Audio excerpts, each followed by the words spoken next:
পাটারা থানা মারুফ হোসেন মুন্না, উনি যুবলীগের একজন নেতা ছিল। উনি জোরপূর্বকভাবে, আমি যখন এসএসসি পরীক্ষা দিই তখন আমার এডমিট কার্ড আটকা, তাকে আমাকে বাসায় নিয়ে জোরপূর্বক আমাকে করে সেই ধর্ষণের ছবি ভিডিও ধারণ করে আমাকে বিভিন্ন কৌশলে ব্ল্যাকমেল করে সে আমার সাথে প্রতারণা করে। না কারণ একটা মেয়ের জীবন এইভাবে নষ্ট করতে পারে না, তার কোনো রাইট নাই। আমার কেন, আরো কোনো মেয়ের জীবন এইভাবে নষ্ট করতে পারে না। আজকে যদি আমি বিচার না পাই, আরো 10টা মেয়ের জীবন সে নষ্ট করে দিবে, তার ফ্যামিলি নষ্ট করে দিবে।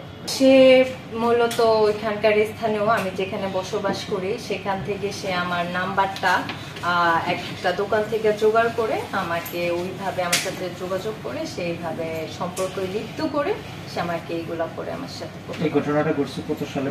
এটা 2022 সালের 4 ফেব্রুয়ারিতে।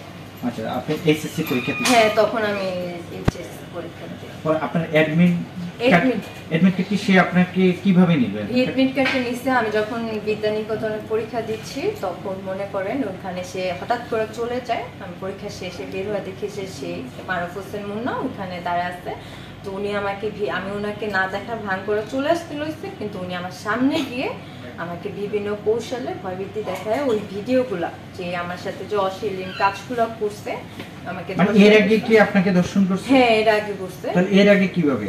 কলেজে যাওয়া আসা করতাম, সেই মুহূর্তেও সে আমাকে বিভিন্ন কৌশলে বিভিন্ন কায়দায় আমার সাথে, আমার কলেজের সামনে গিয়ে আমাকে বিভিন্ন কৌশলে বিভিন্ন জায়গায় আমাকে ব্ল্যাকমেল করছে, আমাকে ধরে ছবি তুলছে জোর করে। ওই ছবিগুলো দেখায় আমাকে বিভিন্ন ভাবে ব্ল্যাকমেল করতো।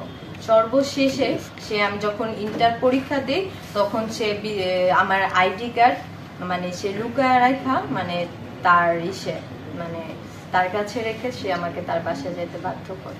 আপনি কি জোর করে ধরেন ছবি তুলছে বা সেখানে মানুষজন ছিল না, আমাকে নির্জন? না, আমাকে হাত ধরে টান দিয়ে নিয়ে মনে করেন একটা জায়গায় নিয়ে গিয়ে গলায় ধরে সে আমাকে ছবি তুলছে, ঠিক আছে। আর সবাই তো ভাবছে যে আমি তাকে চিনি, মানুষ তো মানুষের মতন রাস্তাঘাটে চলতেছে, সে তারা তো আর এত কিছু দেখতে আসতেছে না যে কাকে কিভাবে ব্ল্যাকমেল করা হচ্ছে, সেটা তো আমি শুধু বুঝতেছি।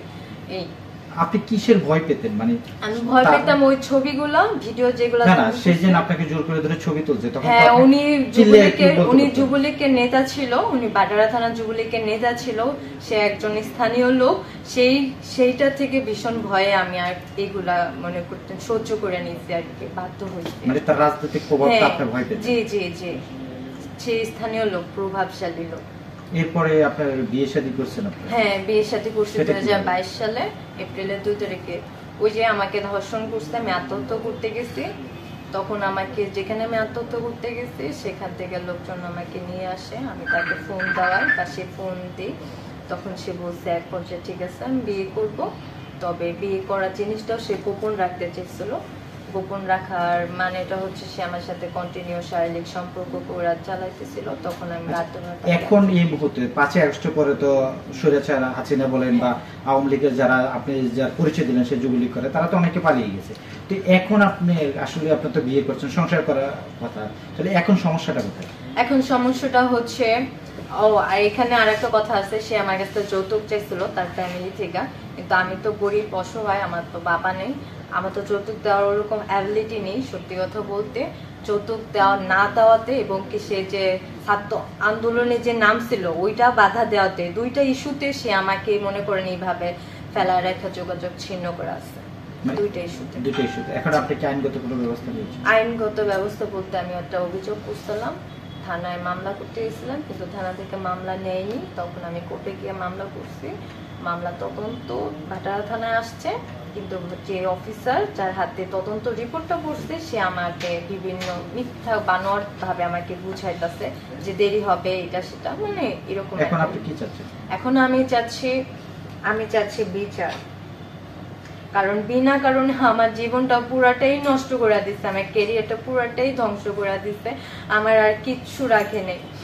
আমার মনে করেন জিন্দা লাশ, আমি তার কাছে যতটা ছিলাম জিন্দা লাশের মতনই আমি বেঁচে আছি। এখন মনে করি সম্পর্কের আগে জীবনটাও ভালো ছিল, যবে থেকে তার সাথে সম্পর্ক শুরু হয়, মানুষ তো মরার পর জাহান্নাম দেখে, আমি মরার আগেই জাহান্নাম দেখা যাইতেছে। আমার জীবনটা এইভাবে আগুনের মধ্যে, আমি জাহান্নামের আগুনের ভিতরে আছি। আপনি কি সংসার করতে চাচ্ছেন নাকি তার শাস্তি চাচ্ছেন, আসলে কি চাচ্ছেন? আমি আমি সংসার করতে চাই, আমার ন্যায্য অধিকার আমি ফিরে পেতে চাই। কারণ আমি এই সংসারের জন্য অনেক অনেক মারধরের শিকার হয়েছি, অনেক হেনস্থার শিকার হয়েছি। আমার 2-2.5 মাসের প্রেগনেন্সি পর্যন্ত সে নষ্ট করে দিচ্ছে, আমাকে ইফতারের আগে বের করে দিচ্ছে। আমাকে মনে হয় ভাটারা থানা থেকে 100 ওসি আমাকে তার বাসায় উঠায় দিয়ে আসছে। হ্যাঁ, আমি এরপরে আমি যেটা চাবো, আমি সর্বোচ্চ রাষ্ট্রের সর্বোচ্চ মানে যারা আছে স্বরাষ্ট্র উপদেষ্টার কাছে সবার কাছে চাবো যাতে এটা সুষ্ঠু তদন্ত সহকারে আমি আমার ন্যায্য অধিকারটা যাতে ফিরে পাই, যাতে এরকম আরো কোনো মেয়ের জীবন নষ্ট না করতে পারে সে।